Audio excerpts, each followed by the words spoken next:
ಎಲ್ರಿಗೂ ನನ್ನ ನಮಸ್ಕಾರಗಳು. ವೇದವಾಸ ವೈಬ್ಸ್ ಚಾನಲ್ಗೆ ಸ್ವಾಗತ ಸುಸ್ವಾಗತ.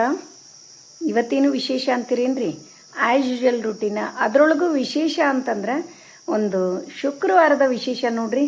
ಫ್ರೈಡೇ ಬಂತು ಅಂದ್ರೆ ಎಲ್ಲರ ಮನೆಯೊಳಗೂ ಲಕ್ಷ್ಮೀದೇವಿ ಪೂಜಾ, ಅರ್ಲಿ ಮಾರ್ನಿಂಗ್ ಏಳೋದು, ರಂಗೋಲಿ ಹಾಕೋದು, ಅದೇ ಚಂದ ನೋಡಲಿಕ್ಕೆ. ಅದೊಂದು ಆನಂದ. ಅಂದ್ರೆ ವಾರಕ್ಕೊಮ್ಮೆ ನಾವು ಇಷ್ಟೇ ಮಾಡಿದರೂ ಕೂಡ ಎಷ್ಟೊಂದು ನಮಗೆ ಸಂತೋಷವನ್ನು ಕೊಡ್ತದೆ, ಮನಸ್ಸಿಗೆ ನೆಮ್ಮದಿಯನ್ನು ಕೊಡ್ತದೆ.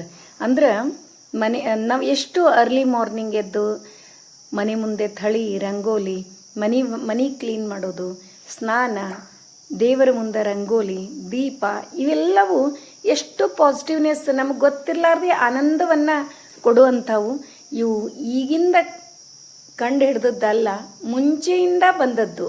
ಆದರೆ ನಾವು ಫಾಲೋ ಅಪ್ ಮಾಡ್ಕೊಂಡು ಬರಂಗಿಲ್ಲ ಅಷ್ಟೇ, ಹೌದಿಲ್ರಿ? ನಮ್ಮಲ್ಲಿ ಹಾಗೇನಿಲ್ಲ. ನಮ್ಮ ಫ್ಯಾಮಿಲಿಯರ್ಸ್ ಎಲ್ಲರೂ ನಮ್ಮ ಥರನೇ ಇದ್ದಾರೆ, ನಮ್ಗಿಂತ ಒಂದು ಕೈ ಹೆಚ್ಚೇ ಇದ್ದಾರೆ. ನೋಡ್ರಿ, ಇವತ್ತಿನ ರಂಗೋಲಿಯನ್ನು ಹಾಕೋತ ಇವತ್ತಿನ ಮುಂಜಾನೆ ಮಾತು ಹೇಳೋಣ್ರಿ. ಬೆವರು ಸುರಿಸಿ ಕಷ್ಟಪಟ್ಟು ಉನ್ನತ ಸ್ಥಾನಕ್ಕೆ ಬಂದವನು ಜೀವನದಲ್ಲಿ ಎಂದಿಗೂ ಸೋಲುವುದಿಲ್ಲ. ಬೆವರು ಸುರಿಸಿ ಕಷ್ಟಪಟ್ಟು ಉನ್ನತ ಸ್ಥಾನಕ್ಕೆ ಬಂದವನು ಜೀವನದಲ್ಲಿ ಎಂದಿಗೂ ಸೋಲುವುದಿಲ್ಲ. ಒಂದು ವೇಳೆ ಸೋತ್ರೂ ಅದೃಷ್ಟ ಕೈಕೊಟ್ಟು ಸೋತಿರುತ್ತಾನೆ ಹೊರತು ಪ್ರಯತ್ನದಿಂದಲ್ಲ. ತಿನ್ನುವ ಅನ್ನದ ಮೇಲೆ ನಮ್ಮ ಋಣವಿದ್ದರೆ ಮಾತ್ರ ಅದು ನಮಗೆ ಸಿಗುತ್ತದೆ. ಅದರ ಮೇಲೆ ನಮ್ಮ ಹೆಸರಿಲ್ಲ ಅಂದ್ರೆ ನಮ್ಮ ಮನೆಯಲ್ಲಿ ನಾವೇ ಇಷ್ಟಪಟ್ಟು ಮಾಡಿಕೊಂಡ ಊಟದ ಒಂದು ಅನ್ನ ಸಹ ತಿನ್ನಲು ಸಾಧ್ಯವಿಲ್ಲ. ನೋಡ್ರಿ, ಖರೇನೆ ಎಷ್ಟು ಅರ್ಥಪೂರ್ಣ ಅದ ಅಂತಂದ್ರೆ, ಒಂದು ಪ್ರತಿಯೊಂದು ಜೀವಿಗೂ ದೇವರು ಎಷ್ಟು, ನಾವು ಯಾರ ದೇವ್ರು ಇಲ್ಲ ಅಂತಿರ್ತಾರಲ್ರಿ, ಅವ್ರಿಗೆ ಉತ್ತರ ಕೊಡೋದು, ಅವರಿಗೆ ಎಕ್ಸ್ಪ್ಲೈನ್ ಮಾಡೋದು ಬಹಳ ಕಷ್ಟ ಆಗಿಬಿಡ್ತದೆ. ಯಾಕಂದ್ರೆ ಪ್ರತಿ ಕ್ಷಣದೊಳಗೂ ನಾವು ದೇವರನ್ನ ಕಾಣ್ತೀವಿ. ಎಲ್ಲದರಲ್ಲಿಯೂ ಏನೋ ಒಂದು ಶಕ್ತಿ, ಒಂದು ದೊಡ್ಡ ಶಕ್ತಿ ನಮ್ಮನ್ನೆಲ್ಲ ಮುಂದೆ ನಡೆಸ್ಕೊಂಡು ಹೊಂಟದ.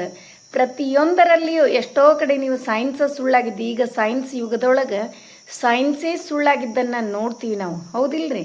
ನೋಡ್ರಿ, ಇವತ್ತಿನ ರಂಗೋಲಿ ಹೆಂಗಾಗ್ಯದ ಅಂಥೇಳಿ ಕಮೆಂಟ್ ಮಾಡಿ ತಿಳಿಸೋದು ಮರಿಬೇಡ್ರಿ. ಸ್ವಲ್ಪ ಡಿಫ್ರೆಂಟ್ ಆದ ರಂಗೋಲಿ, ಎಲ್ಲರೂ ಇಷ್ಟಪಡ್ತೀರಿ. ಅದರೊಳಗೂ ದಳಗಳು ಇದ್ದದ್ದು, ಹೌದಿಲ್ರಿ? ನೋಡ್ರಿ, ಇವತ್ತು ಫ್ರೈಡೇ ಪೂಜಾ, ನಮ್ಮ ಮನೆ ಒಳಗಿನ ಪೂಜಾ. ಅದರೊಳಗೆ ಪೂಜಾ ಅಂದ್ರೆ ಸಾಕು, ಹೂಗಳು ಎಷ್ಟಿದ್ರೂ ಸಾಲಂಗಿಲ್ಲ.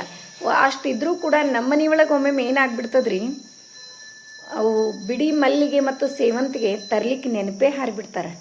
ನನಗೆ ಹೇಳಲಿಕ್ಕೆ ಏನಾರ ನೆನಪು ಹಾರ್ತು ಅಂತಂದ್ರೆ ಹಿಂಗಾಗ್ತದೆ ನೋಡ್ರಿ. ಬರೀ ದುಂಡು ಮಲ್ಲಿಗೆ ಮಾತ್ರ ಇದ್ದು ಅದರಿಂದಾನೇ ಪೂಜೆ ಮಾಡೀನಿ. ಲಕ್ಷ್ಮೀನಾರಾಯಣರ ಪೂಜಾ ರಂಗೋಲಿ ನೋಡಿದ್ರಲ್ಲ. ನಿನ್ನೆ ಕಲ್ಲಂಗಡಿ ಹಣ್ಣು ತೊಗೊಂಬಂದಿದ್ವಿ. ಎಲ್ಲರ ಮನೆಯೊಳಗೂ ಬ್ಯಾಸ್ಗಿಗೆ ಅಗ್ದಿ ಬೇಡಿಕೆಯ ಹಣ್ಣು ಇದು, ಹೌದಿಲ್ರಿ? ಎಲ್ಲರ ಮನೆಯೊಳಗೂ ಮಾವಿನ ಹಣ್ಣರೇ ಇರ್ತಾವೆ, ಕಲ್ಲಂಗಡಿಯರೇ ಇದ್ದೇ ಇರ್ತದೆ. ಹಾಗಾಗಿ ಇದನ್ನು ಜ್ಯೂಸ್ ಮಾಡ್ಕೊಂಡು ಕುಡಿಯೋಣ ಅಥವಾ ಹೆಂಗೆ ಕುಡಿಯೋಣ. ಜ್ಯೂಸ್ ಮಾಡಿದರೂ ಕೂಡ ಅವನ್ನ ಸೋಸಂಗಿಲ್ರಿ, ಹಾಗೆ ಕುಡಿತೀವಿ. ಇದು ಹಣ್ಣು ಎಷ್ಟು ನಾವೆಲ್ಲರೂ ಬರೀ ರೆಡ್ ಕಲರ್ ಇದೇನಿರ್ತದೆ ಇದಿಷ್ಟ ತಿಂತೀವಿ ಹಣ್ಣು. ಇದ್ರದ್ದು ಬಿಳಿ ಭಾಗ ಕೂಡ ಅಷ್ಟ ಉಪಯುಕ್ತ ನೋಡ್ರಿ. ಇದಷ್ಟ ತಿಂತೀವಿ. ಹಣ್ಣು ಮಾತ್ರ ಸೂಪರಾಗಿ ಅದ, ಭಯಂಕರ ಟೇಸ್ಟ್ ಅದ. ಅದರ ಸಿಪ್ಪೆ ಕೂಡ ಅಂದ್ರೆ ಬಿಳಿ ಭಾಗ ನಮಗೆ ಇದರೊಳಗೆ B6 ವಿಟಾಮಿನ್ B6 ಸಿಗ್ತದೆ. ಎಲ್ಲದಕ್ಕೂ ಚಲೋ, ಆರೋಗ್ಯಕರ. ಅದಕ್ಕೆ ಇದನ್ನು ಏನು ಮಾಡಬೇಕು, ಇದ್ರದ್ದು ಒಂದು ರೆಸಿಪಿ ನಾನು ನೆಕ್ಸ್ಟ್ ವಿಡಿಯೋದೊಳಗಿಲ್ಲ, ಒಟ್ಟು ತೋರಿಸ್ತೀನಿ ರೀ ಮಾಡಿದಾಗ. ಮೊನ್ನೆನೇ ಮಾಡಬೇಕು ಅಂದ್ಕೊಂಡ್ವಿ, ಅದ್ರ ಹಂಗೆ ಹೆಚ್ಚಿ ನಾ ಹುಳಿ ಮಾಡಿದ್ವಲ್ಲ ಅದರೊಳಗೆ ಹಾಕಿಬಿಟ್ಟೆ. ಇದ್ರದ್ದು ಪಲ್ಯ ಮಾಡ್ಬೋದಂತ. ಆದರೆ ಇದು ಹೆಂಗೆ ಟೇಸ್ಟ್ ಹೆಂಗಿರ್ತದೆ ಹೇಳ್ತೀನಿ. ಯಾವುದ ಟೇಸ್ಟ್ ಅಂತ ಇರಂಗಿಲ್ಲ ರೀ, ಸಪ್ಪಗೆ ಇರ್ತದೆ ರೀ ಇದು. ಒಟ್ಟು ಅದನ್ನು ತಿಂದ್ರೆ ಹಿಂಗೆ ಸಪ್ಪನ ಸೌತೆಕಾಯಿ ತಿಂತೀವಿಲ್ಲ ಅದೇ ಥರ ಅನ್ನಿಸ್ತದೆ ನೋಡ್ರಿ. ಈಗ ಇವತ್ತಿನ ಅಡುಗೆ ಏನು ಅಂತೀರೇನ್ರಿ? ನೋಡ್ರಿ, ಮುಂಜಾನೆ ಇಷ್ಟೆಲ್ಲ ಆದ ಕೂಡಲೇ ನಾನು ತೊಗರಿಬೇಳೆ ಕುದಿಸಿ ಇಟ್ಟೆ. ತೊಗರಿಬೇಳೆ ಕುದಿಸಿಟ್ಟು ಹಾಗೆ ನುಗ್ಗೆಕಾಯಿನೂ ಒಂದು ಸೈಡ ಕುದಿಲಿಕ್ಕೆ ಇಡ್ತೀನಿ. ಯಾಕಂದ್ರೆ ಇವು ನೋಡಲಿಕ್ಕೆ ದಪ್ಪ ಅನ್ನಿಸ್ತಾವ್ರಿ, ಬಟ್ ಎಳಿವವ ಅವ್ರು ಹೇಳೇ ಕೊಟ್ಟಾರ. ನಾವು ಏನಿದು ಕಲ್ಲಂಗಡಿ ಹಣ್ಣು ತೊಗೊಂಡ್ವಿ ಅಲ್ರಿ, ಆರ್ಗ್ಯಾನಿಕ್ ಶಾಪ್ ಅದ ಒಂದು, ಅದನ್ನು ಕೂಡ ಒಂದು ಸರಿ ಪರಿಚಯ ಮಾಡಿಸ್ತೀನಿ ನಿಮಗೆ. ಅವರಲ್ಲಿ ತೊಗೊಂಡು ನಾವು ಹೆಚ್ಚಾಗಿ ತೊಗೋತಿರ್ತೀವಿ, ಹಾಗಾಗಿ ಇವು ನಮ್ಮ ತೋಟದೊಳಗೆ ಆರ್ಗ್ಯಾನಿಕ್ ಆಗಿ ಬೆಳೆದದ್ದವ ತೊಗೋರಿ ಅಂತ ಹೇಳಿ ಕೊಟ್ಟಾರ್ರಿ. ಅವರಲ್ಲಿ ಯಾವುದೇ ಹಣ್ಣು ಏನೇ ಅನ್ನು ಎಲ್ಲವೂ ಆರ್ಗ್ಯಾನಿಕ್ ಬೆಳಿತಾರ್ರಿ. ಅವ್ರು ಯಾವುದೇ ಪೌಡ್ರ್ ಹಾಕೋದನ್ರಿ, ಕೆಮಿಕಲ್ ಮಿಕ್ಸ್ ಇದು ಯಾವುದೂ ಇರಂಗಿಲ್ಲ. ಆರ್ಗ್ಯಾನಿಕ್ ಎಲ್ಲ ಅವ್ರದ್ದು ಒಟ್ಟು ಆರ್ಗ್ಯಾನಿಕ್ ಫಾಲೋ ಅಪ್ ಭಾಳ ಮಾಡ್ತಾರ್ರಿ. ಹಾಗಾಗಿ ನಾ ಅಲ್ಲಿ ತೊಗೊಂಡಿರ್ತೀವಿ. ಒಂದ್ಸರಿ ನಿಮ್ಗೆ ವಿಡಿಯೋದೊಳಗೆ ಆ ಶಾಪನ್ನು ಪರಿಚಯ ಮಾಡಿಸ್ತೀನಿ. ಈಗ ಹುಳಿಗೆ ಏನೇನು ಹಾಕ್ಲಿಕತ್ತೀನಿ ಅಂತಂದ್ರೆ, ಒಂದು 2-3 ಬದನೆಕಾಯಿ, ಟೊಮೆಟೊ ಹಣ್ಣು, ಹಾಗೆ ಬೆಂಡೆಕಾಯಿ ಒಂದು 4-5 ಇದ್ದು. ಹಾಗಾಗಿ ಏನೇನು ಉಳ್ದಾವಲ್ಲ ಎಲ್ಲಾನು ಹಾಕಿ ಒಂದು ಹುಳಿ ಮಸ್ತ್ ಟೇಸ್ಟಿಯಾದ ಹುಳಿ ರೆಡಿ ಮಾಡ್ಲಿಕತ್ತೀನಿ ನೋಡ್ರಿ. ನಾನು ಈಗ ಒಗ್ಗರಣೆ ಹಾಕೇ ಬಿಡ್ತೀನಿ. 1-2 ಸ್ಪೂನ್ ಎಣ್ಣೆ, ಜೀರಿಗೆ, ಸಾಸಿವೆ, ಅರಿಶಿನ ಪುಡಿ, ಕರಿಬೇವು ಎಲ್ಲ ಹಾಕಿ ಅದರೊಳಗೆ ಬೆಂಡೆಕಾಯಿ ಒಂಚೂರು ತಾಳಿಸ್ಕೊಂಡು ತಕ್ಕೊಂಡೆ. ಆಮೇಲೆ ಬದನೆಕಾಯಿ, ಟೊಮೆಟೊ ಹಣ್ಣು ಇವೇನೆಲ್ಲ ಹೆಚ್ಚಿಟ್ಕೊಂಡೇನಿಲ್ರಿ ಅವನು ಅಷ್ಟು ಹಾಕಿ ಒಂದು 2-3 ನಿಮಿಷ. ಈಗ ಟೊಮೆಟೊ ಹಣ್ಣು ಚೆಂದಾಗಿ ಮಿಕ್ಸ್ ಆಗಬೇಕು ಬೇರೆ ವೆಜಿಟೇಬಲ್ಸ್ ಜೋಡಿ ಅಂತಂದ್ರೆ ಉಪ್ಪು ಹಾಕಿಬಿಡೋದ್ರಿ. ಉಪ್ಪು ಹಾಕಿ ಚೆಂದಾಗಿ ಎಲ್ಲ ಮಿಕ್ಸ್ ಮಾಡಿದ್ವಿ ಅಂದ್ರೆ ಭಾಳ ಜಲ್ದಿ ಎಲ್ಲ ವೆಜಿಟೇಬಲ್ಸ್ ಜೋಡಿ ಕೂಡ್ಕೊಂಡು ಬಿಡ್ತದದು. ಇಷ್ಟಾಯಿತು ಅಂತಂದ್ರೆ ನಾನು ಕುದಿಸಿ ಇಟ್ಕೊಂಡ ತೊಗರಿಬೇಳೆಯವ ತವ್ವಿ ಅದನ್ನು ಆ್ಯಡ್ ಮಾಡ್ತೀನಿ. ಅದರ ಜೊತೆಗೆ ನುಗ್ಗೆಕಾಯಿನೂ ಕುದಿಲಿಕತ್ತಾವ, ಅವನು ಕೂಡ ಆ್ಯಡ್ ಮಾಡಿಬಿಡ್ತೀನಿ ನೋಡ್ರಿ. ಇಷ್ಟು ಎಲ್ಲ ಚೆಂದಾಗಿ ಮಿಕ್ಸ್ ಮಾಡಿ ಅದರೊಳಗೆ ರುಚಿಗೆ ತಕ್ಕಷ್ಟು ಉಪ್ಪು, ಸ್ವಲ್ಪ ಖಾರ ಪುಡಿ ಮತ್ತು ಸ್ವಲ್ಪ ಮಸಾಲೆ ಪುಡಿ ಒಂಚೂರು ಬೇಕಂದ್ರೆ, ಯಾಕಂದ್ರೆ ಟೊಮೆಟೊ ಹಣ್ಣು ಹಾಕಿರ್ತೀವಿ ಅಲ್ರಿ, ಅದಕ್ಕೆ ಬೆಲ್ಲ ಹಾಕೋದು. ಒಬ್ಬೊಬ್ಬರು ಬೆಲ್ಲ ಹಾಕಿದ್ದು ಇಷ್ಟಪಡಂಗಿಲ್ಲ, ಅವ್ರೇನದು ಸ್ಕಿಪ್ ಮಾಡ್ಬೋದು. ಒಂಚೂರು ಬೆಲ್ಲ, ಅಡಿಕೆ ಬೆಟ್ಟದಷ್ಟು ಬೆಲ್ಲ ಹಾಕಿ ಕುದಿಸಿದ್ವಿ ಅಂತಂದ್ರೆ ಮಸ್ತ್ ಟೇಸ್ಟಿಯಾದ ಹುಳಿ ರೆಡಿ ಆಗ್ತದೆ. ಈ ಕಡೆ ಏನು ಮಾಡ್ಲಿಕತ್ತೀನಿ ಅಂತೀರೇನ್ರಿ, ಈ ಕಡೆ ಏನದ ರಾಗಿ ಮುದ್ದೆ ಮಾಡ್ಲಿಕತ್ತೀನಿ. ಒಂದು 2-3 ಬಟ್ಟಲಷ್ಟು ನೀರು ಕುದಿಲಿಕ್ಕೆ ಇಟ್ಟಿದ್ದೆ. ಸ್ವಲ್ಪ ಉಪ್ಪು ಮತ್ತು ಎಣ್ಣೆ ಹಾಕಿ ನೀರು ಕುದಿ ಬಂತು. ಅದರೊಳಗೆ ಒಂದು 2 ಬೌಲ್ನಷ್ಟು ರಾಗಿ ಹಿಟ್ಟು ಹಾಕಿ ಈಗ ಎಲ್ಲ ಚೆಂದಾಗಿ ಮಿಕ್ಸ್ ಮಾಡಿ ಮುಚ್ಚಿಟ್ಬಿಡ್ತೀನಿ. ಆಮೇಲೆ ಎಲ್ಲ ಚೆಂದಾಗಿ ಏಕಾದ್ಮೇಲೆ ಮುದ್ದೆ ಮಾಡಿ ತೆಗೆದುಬಿಡ್ತೀನಿ. ಏನು ಮಸ್ತ್ ರೀ, ಖರೇನೆ ಹೇಳ್ತೀನಿ. ಆರಾಮ್ ಹೆಲ್ದಿ ಊಟ ನೋಡ್ರಿ ಇದು. ಅಂದ್ರೆ ಆರಾಮಾಗಿ 2-3 ಮುದ್ದೆ ಅಂತೂ ಆರಾಮಾಗಿ ತಿನ್ಬೋದು. ಮಸ್ತ್ ಟೇಸ್ಟಿಯಾದ ಹುಳಿನೂ ಕುದಿಲಿಕತ್ತದ, ಫ್ಲೇವರೇ ಬರ್ಲಿಕತ್ತದ. ನಿಮ್ಮ ಮುಂದೆ ಹೇಳ್ತೀನಿ, ಮಸ್ತ್ ಭಾಳ ಮಸ್ತ್ ಫ್ಲೇವರ್ ಬರ್ಲಿಕತ್ತದ. ಹಾಗೆ ಮುದ್ದೆ ಕೂಡ ರೆಡಿ ಆಗ್ಲಿಕತ್ತದ.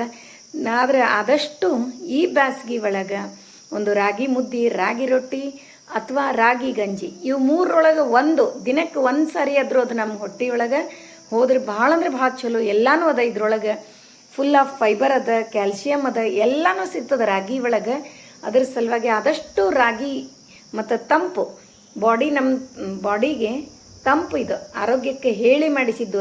ರಾಗಿ ತಿಂದವ ನಿರೋಗಿ ಅಂತ ಹೇಳದ.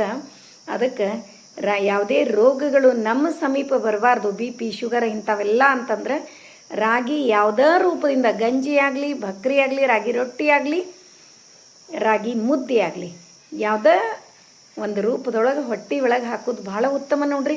ಮತ್ತು ಟೇಸ್ಟು ಆಗ್ತಾವ್ರಿ. ರಾಗಿ ದೋಸೆ ಮಾಡಿದ್ರು ಓಕೆ. ಈಗ ನೋಡ್ರಿ ಮುದ್ದೆ ಅಂತೂ ಆಗ್ಲಿಕ್ಕತ್ತದ. ಇನ್ನು ರಾಗಿ ಮುದ್ದೆ ಮಾಡಿ ತೆಗಿತೀನಿ. 1 ಬೈಟ್ ಟೇಸ್ಟ್ ನೋಡಿ ಹೆಂಗಾಗ್ಯದ ಅಂತೇಳಿ ಕಮೆಂಟ್ ಮಾಡಿ ತಿಳಿಸೋದು ಮರಿಬೇಡ್ರಿ.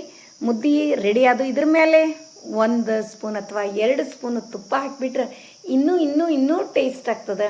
ಅದಕ್ಕೆ ನಾಲ್ಗೆ ರುಚಿ ಇರಬೇಕ್ರಿ. ರೋಡ್ ಸೈಡ್ ಫುಡ್ಡಿನ ಪಾನಿಪುರಿ ಆಗಲಿ, ರಗಡ ಆಗಲಿ ಅವೆಲ್ಲ ಇರೋದ್ರಕ್ಕಿಂತ ಇಂಥ ಟೇಸ್ಟು ಮಕ್ಕಳಿಗೂ ಕೂಡ ಹಚ್ಚ್ರಿ.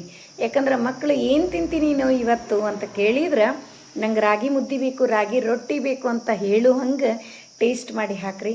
ಯಾಕಂದ್ರೆ ಮಕ್ಕಳ ಆರೋಗ್ಯನೂ ಭಾಳ ಇಂಪಾರ್ಟೆಂಟ್ ಆಗ್ತದೆ. ಇದು ಒಂದು ಸಣ್ಣ ಕಿವಿ ಮಾತು ನಿಮಗೆ. ನೋಡಿದ್ರಲ್ಲ, ಇವತ್ತಿನ ವಿಡಿಯೋ ಎಲ್ರಿಗೂ ಇಷ್ಟ ಆಯಿತು ಅಂತ ಅನ್ಕೋತೀನಿ. ನಮ್ಮ ವಿಡಿಯೋಗಳು ನಿಮಗೆ ಇಷ್ಟ ಆದರೆ ಲೈಕ್ ಮಾಡಿರಿ, ಶೇರ್ ಮಾಡಿರಿ. ಹೊಸದಾಗಿ ನೋಡ್ಲಿಕ್ಕತ್ತವರು ನಮ್ಮ ವಿಡಿಯೋಸ್ ಇಷ್ಟ ಆದರೆ ಬಿಡ್ಲಿಕ್ಕೆ ಹೋಗ್ಬೇಡ್ರಿ. ಲೈಕ್ ಮಾಡಿ, ಸಬ್ಸ್ಕ್ರೈಬ್ ಮಾಡಿರಿ.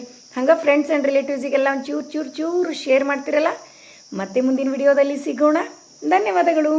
ನೋಡ್ರಿ, ಮಾಗಡಿ ಬೇರೆ ಉಪ್ಪಿನಕಾಯಿ, ಮಾವಿನಕಾಯಿ ಚಟ್ನಿ ಮತ್ತು ಸೈಡಿಗೆ ಒಂಚೂರು ಉಪ್ಪು ಹಾಕಿನ್ರೆ ಈಗ ಇದು ಎಲ್ಲ ಟೇಸ್ಟ್ ನೋಡೋದು ಬಿಟ್ಟು ಒಬ್ಬೊಬ್ಬರ ಗಮನ ಯಾಕ್ರಿ ಸೈಡಿಗೆ ಉಪ್ಪು ಹಾಕಲಿಲ್ಲಲ್ಲ ಅಂತ ಅಂತಿರ್ತೀರಿ. ಅದಕ್ಕೆ ಸೈಡಿಗೆ ಒಂಚೂರು ಎಡಕ್ಕೆ ಉಪ್ಪು ಹಾಕಿದ್ದದ ರೀ. ಮತ್ತೆ ಮುಂದಿನ ವಿಡಿಯೋದಲ್ಲಿ ಸಿಗೋಣ. ಧನ್ಯವಾದಗಳು. ಇಲ್ಲಿ ನೋಡ್ರಿ, ಈಗ ಸ್ಕ್ರೀನ್ ಮೇಲೆ ನೋಡ್ಲಿಕ್ಕೆ sari daily wear premium crepes Mysore silk sarees rate ಅಂತೂ ಸ್ಕ್ರೀನ್ ಮೇಲೆ ಕಾಣಿಸ್ಲಿಕ್ಕೆ. ವಾಟ್ಸಪ್ ನಂಬರು ಸ್ಕ್ರೀನ್ ಮೇಲೆ ಅದ. ನಿಮಗೆ ಯಾವ ಕಲರ್ ಇಷ್ಟ ಆಗ್ತದೋ ಸ್ಕ್ರೀನ್ಶಾಟ್ ತೆಗೀರಿ ಮತ್ತು ವಾಟ್ಸಪ್ ನಂಬರಿಗೆ ಹಾಕ್ರಿ. ನಿಮ್ಮ ಮನೆಗೆ ತಲುಪಿಸೋ ಜವಾಬ್ದಾರಿ ನಮ್ಮದು.